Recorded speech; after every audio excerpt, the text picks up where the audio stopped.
एक छोटे से गांव में राघव नाम का एक दुकानदार रहता था।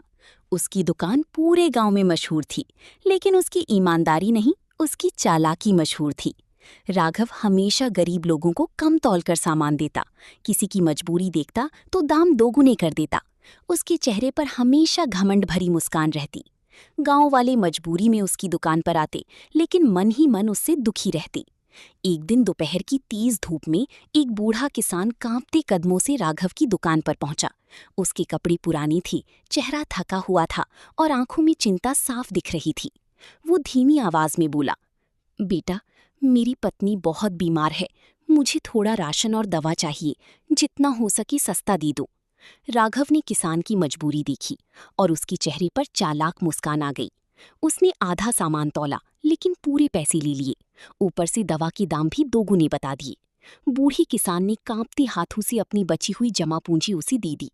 जाते जाते किसान ने राघव की तरफ देखा और शांत आवाज में कहा, बेटा, इंसान जैसा बोता है वैसा ही काटता है।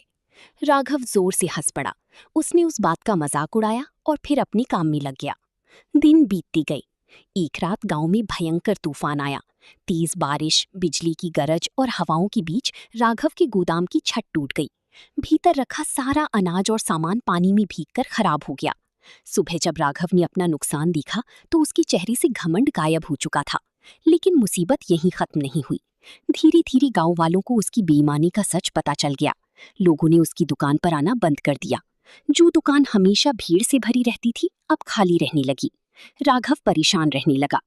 कुछ दिनों बाद उसकी छोटी बेटी अचानक बहुत बीमार पड़ गई। उसे तुरंत शहर के बड़े अस्पताल ले जाना था। इलाज के लिए बहुत पैसे चाहिए थे।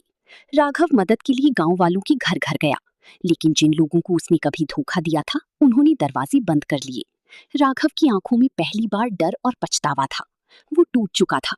तभी उसके सामने वही बूढ़ा किसान आया। राघव शर्म से सिर झुका गया, लेकिन किसान के चेहरे पर गुस्सा नहीं, दया थी।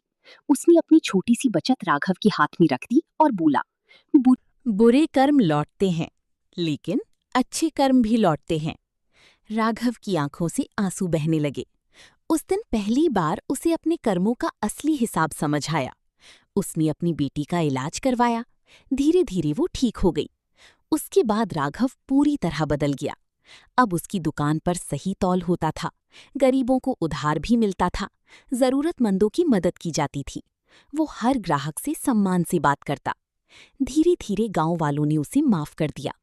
एक बार फिर उसकी दुकान चलने लगी, लेकिन इस बार लालच से नहीं, ईमानदारी से। राघव अक्सर दुकान के बाहर बैठकर बच्चों को एक बात कहता था, कर्मा कभी किसी का हिसाब नहीं भूलता। जैसा हम दूसरों के साथ करते हैं, वैसा ही लौटकर हमारे पास आता है।